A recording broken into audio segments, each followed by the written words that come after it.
Jehovah! Jehovah, leave me! Let me call on my God. I'm a fatherless child. Jehovah! You are the father of the fatherless. If really my child was sick before she went to that school, may you see it at school and judge. If really Whitney died out of negligence, Baba, fight my battle. Whitney was electrocuted. Chrisland school were the one discouraging me from autopsy.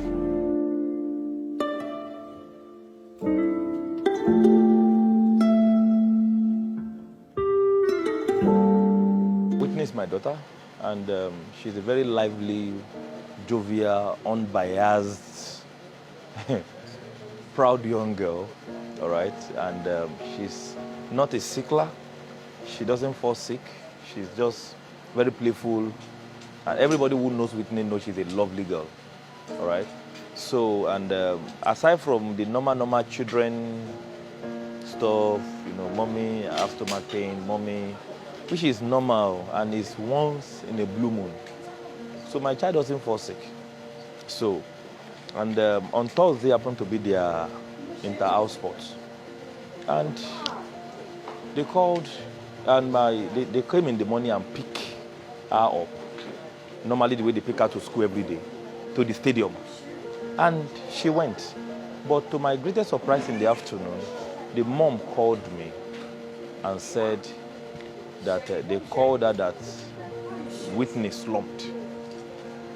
They said, but while she was sitting in the parent side in the auditorium, she saw that a lot of children were marching by, but her child was not among. And she started wondering, my child's supposed to march now, why is she not marching? Then she stood up from her seat to go and look for her. While she was going to look for her, she met a parent on the way that said, Madam, do you know that, what's it called? Parents don't go to that area. And she said she knows that parents don't go there, but I've not seen my daughter. Everybody have been marching, activities are going on, I didn't see my daughter. Let me look for her. So while she was talking to the man and just left, a bus drove very fast behind her, according to her. I was like, why is this bus running like this where there are young children? But she's less concerned. So as she was moving towards where the children are, she saw a boy and said, please, I'm looking for Whitney. So the boy said, there's a girl there that slumped, her name is Whitney. She just slumped. So from there, she began to fidget, brought out her phone and said, my own daughter is Whitney Adeniro. The boy said, I don't know her surname though. And she showed the boy the picture. The boy said, hey, this is the girl that slumped now in that area. So then she went there. On getting there, she didn't see the child. They said that they have taken her to hospital.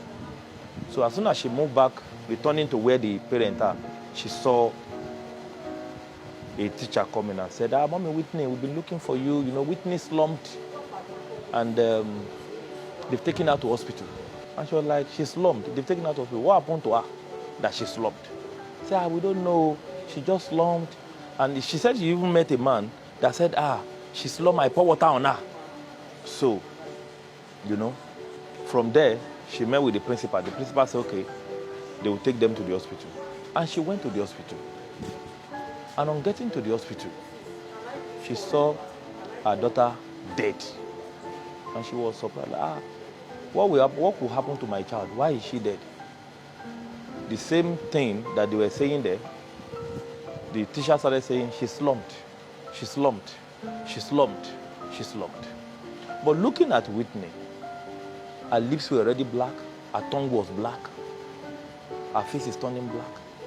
When they called me and I arrived at the scene, I said, what happened? Why is her face and everywhere turning black? So nobody could give me an answer. I said, okay, but the mother was at this event. Why was she not reached out to when this incident happened? Why is it that when you have conveyed her to this place, is when you are now calling the mom to come and meet you? They said then it was an emergency, that they were taking her to hospital, to a better hospital, but they met traffic on the way. So I said, on what did you carry my daughter? They said, in a school bus. I said, where's an ambulance? They said there was no ambulance on ground. I said, So you carry my child in a school bus on emergency. So I now faced the nurse. I said, Madam, please, can you explain to me? You are the nurse on duty. Can you explain to me what happened? She said that she was also not present exactly where the thing happened. That she was far away. That so they called her to come. And when she got there, she opened the eyes, she fed the pulse, and realized that her eyes were already dilated and the pulse already ceased. But she cannot pronounce her dead, and that was why they take her to hospital. I said, but when you realize she's dead, you just want to take her to be pronounced dead. Why was the mother not reached out to? It means something is wrong. Why don't you tell me what really happened to this girl that make her slump? Because you not just tell me she's standing and she slumped and died. Just like that. How? Then the other doctor said, Oga, you know, sometimes anxiety can cause heart attack. I said, the heart attack that has never occurred, the anxiety that has never happened. Anxiety, was she running as she ran the race? They said no. Did she join in any school activity yet? They said no. I said, so what could now cause the anxiety?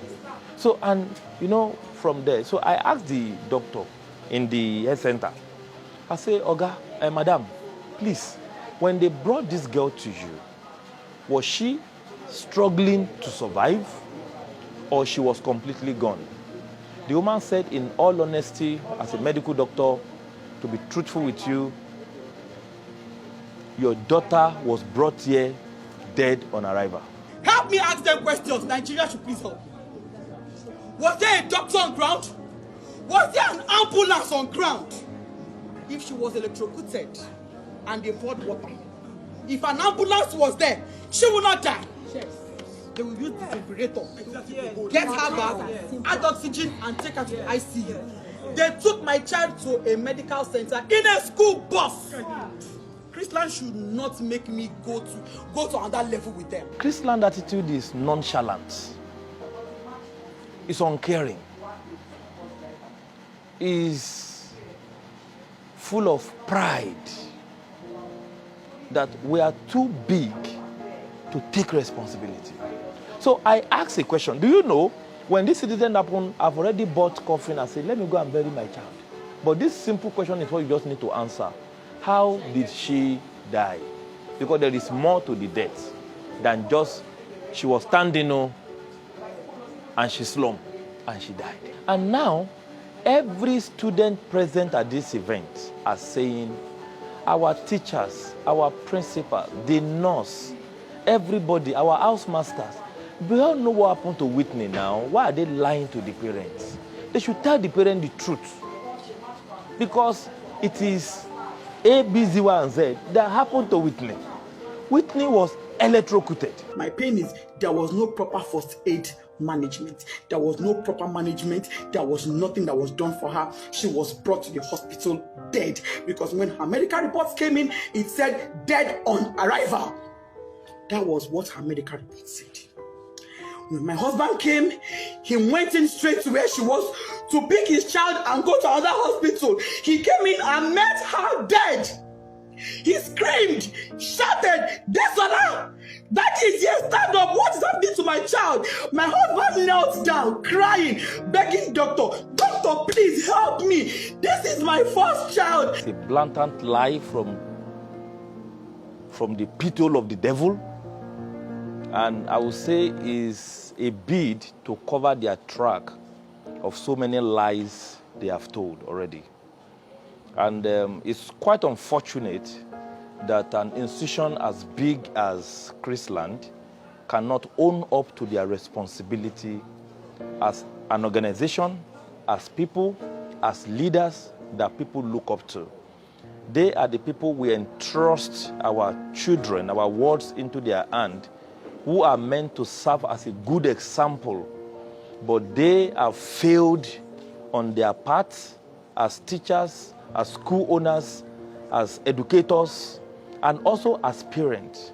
Because if you could lie about my child, whom I give birth to, raised from when she was a baby till the age of 12, you could lie and be telling me a medical history on my behalf. I'm wondering where you are hiding your face right now. Chrisland authorities, I'm wondering. The principal, Mrs. Amawo, Mrs. Alakija, where are you all hiding your face?